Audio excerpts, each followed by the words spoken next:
ईश्वर आपके आमंत्रण की प्रतीक्षा कर रहे हैं। योगानंद जी कहते हैं कि मैं पुस्तकों से संचित ज्ञान से नहीं बोलता, बल्कि ईश्वर के प्रत्यक्ष बोध से बोलता हूँ।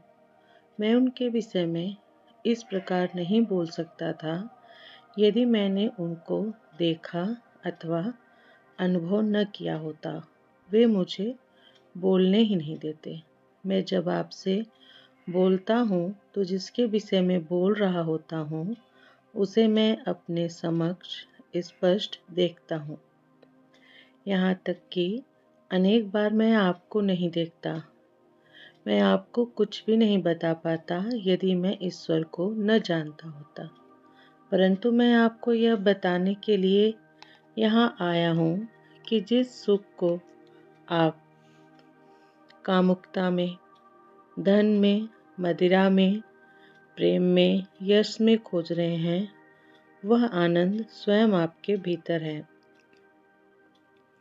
आपको कहीं और जाने की आवश्यकता नहीं है। आपको ईश्वर से भीख मांगने अथवा उनकी चापलूसी करने की कोई आवश्यकता नहीं है। आपको केवल उनसे अपनी मांग करनी है। आपको सच्चाई से और प्रेम पूर्वक प्रार्थना करनी होगी, मुझे दर्शन दो। आपके निश्चय में पर्याप्त दृढ़ता नहीं है। जिस प्रकार एक कंजूस धन से प्रेम करता है और एक प्रेमी अपनी प्रेमिका से प्रेम करता है, उसी प्रकार का प्रेम आपको ईश्वर से करना चाहिए। तब निश्चित रूप से आप उन्हें खोज लेंगे। यह कठिन है, परंतु यदि रात्रि में आप लंबे समय तक ध्यान में बैठें तो आपको समय का पता ही नहीं चलेगा।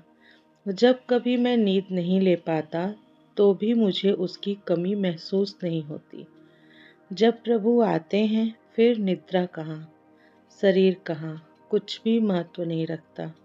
केवल उनकी मतवाला कर देने वाली उपस्थिति के अतिरिक्त। आप उपन्यासों में आदर्श प्रेम के विषय में पढ़ते हैं, परंतु ईश्वर के प्रेम की तुलना में वह कुछ भी नहीं है। उनके लिए उतावले हो जाएं, सदा उनके चिंतन में स्थित रहना अत्यंत अद्भुत है। जैसे अब आपसे बातें करते समय भी बार बार संपूर्ण विश्व मेरी दृष्टि से विलीन हो जाता है और मैं तो केवल उनके परमानंद का ही अनुभव करता हूँ।